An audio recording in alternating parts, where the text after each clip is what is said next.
Saudi अरब में red signal को तोड़ना ये एक ऐसा वायलेशन है जिसके ऊपर में 6000 रियाल सऊदी का गरामा आ सकता है। कतर में भी इसी तरह का रूल है।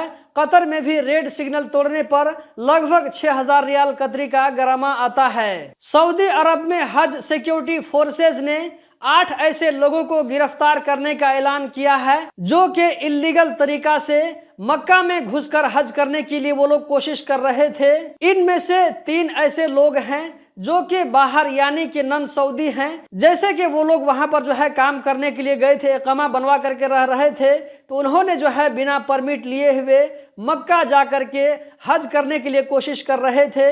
इसी तरह वहां पर 5 सऊदियों को भी गिरफ्तार किया गया है। ऐसे सऊदी जो कि बिना परमिट के वो लोग मक्का जा करके हज करने की इस साल कोशिश कर रहे थे।